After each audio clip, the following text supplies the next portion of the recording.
Hello, I'm Jessica Pettengill, and this is Tanner Little. I have a background in research and a degree in magazine journalism, and he has a background in production and a degree in computer science.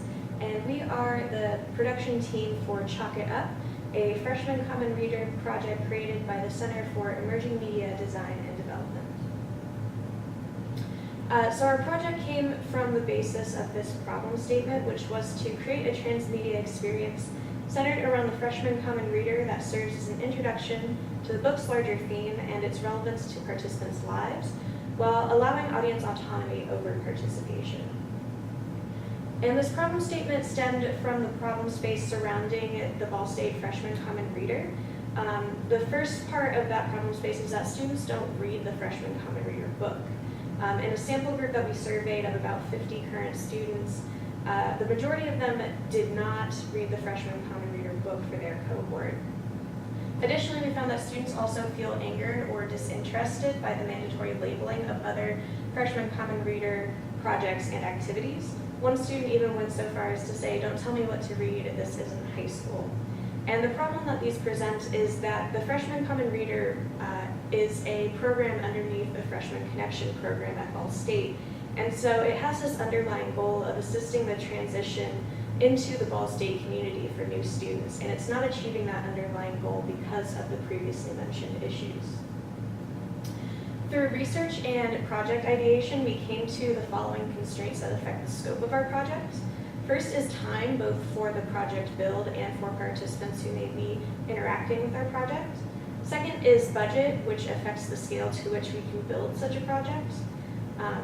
Then we have the constraint that we cannot affect any of the current freshman common reader programs that are currently in place. That includes choosing which books get picked for the freshman common reader that year. Additionally, programs like the author's speech. We also need the project to be replicable from year to year, allowing for the differing themes between the books that are chosen each year.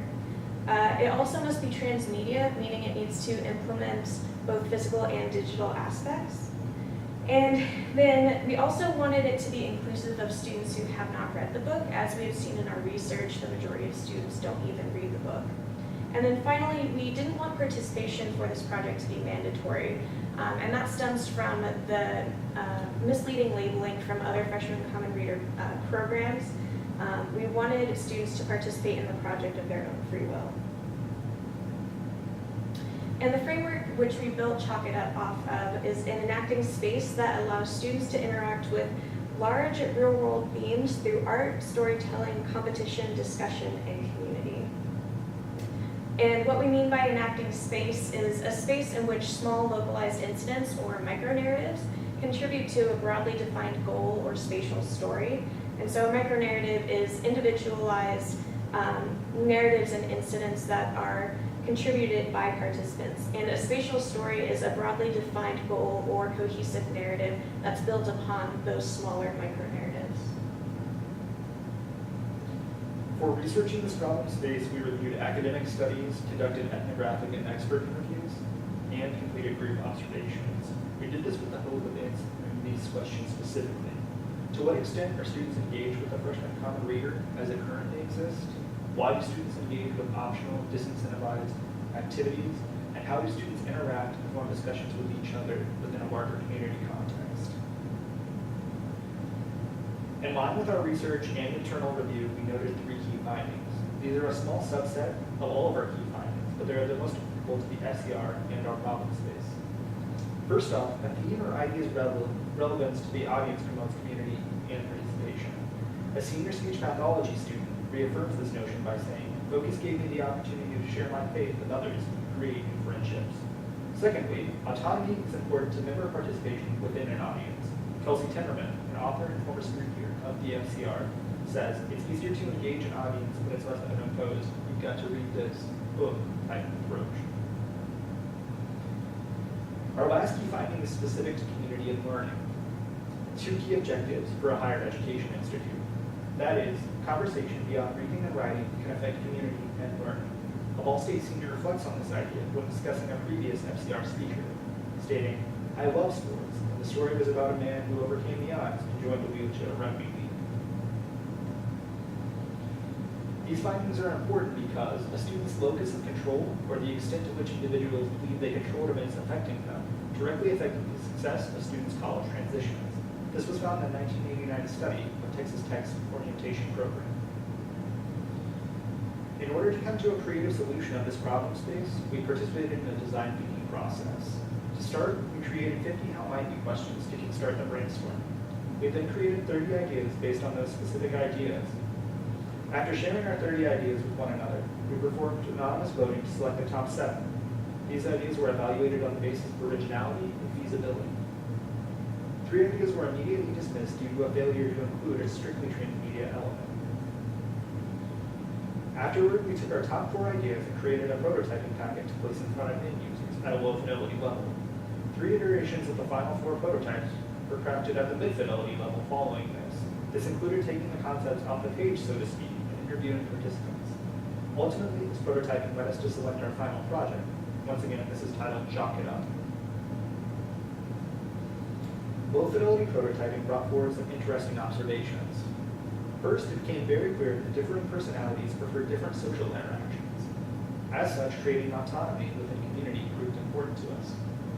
User feedback suggested that we hybridize our project ideas, incentivize through charity and competition, or promote activity through digital spaces.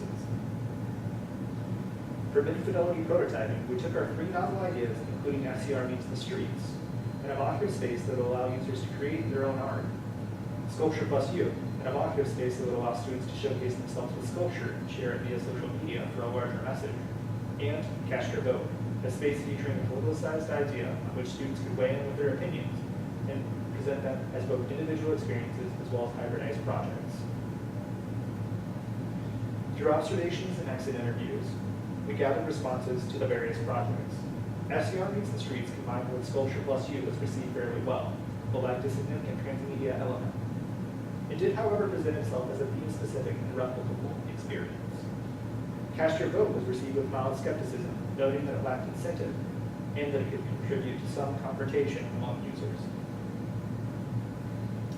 So to reintroduce how Chalk It Up addresses all of the things covered in this presentation, I'm going to reintroduce you to our problem statement, which is create a transmedia experience centered around the freshman common reader that serves as an introduction to the book's larger theme and its relevance to participants' lives, while allowing audience autonomy over participation.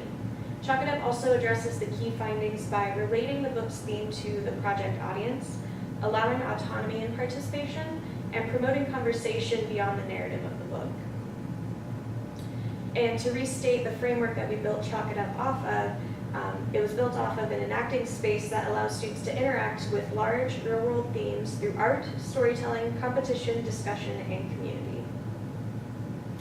And this is an example of what an iteration of Chalk It Up would look like.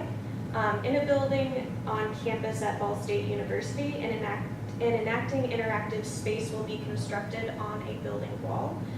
This space will feature a wall painted in chalkboard paint. At the top of the installation, a prompt will be designed.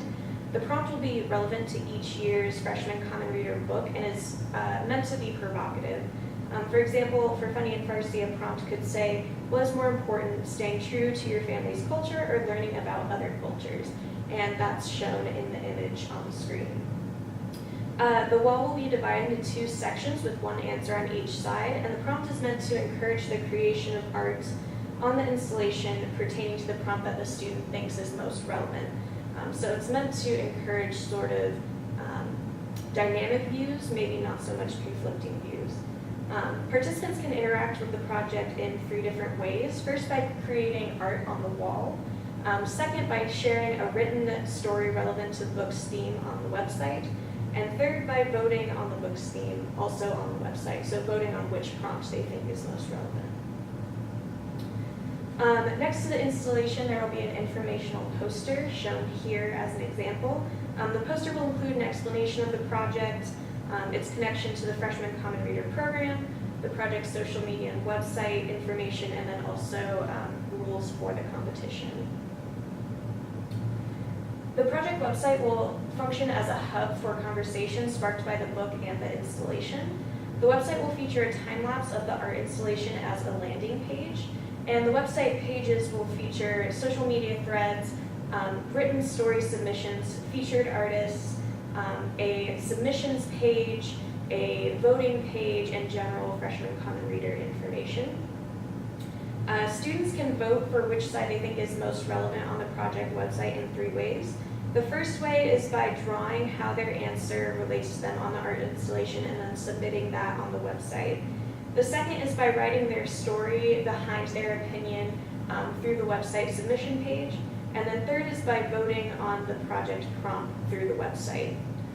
Artists can submit their pieces by taking a photo and submitting the picture with their information and a caption. Storytellers will also submit their stories through the website along with their information.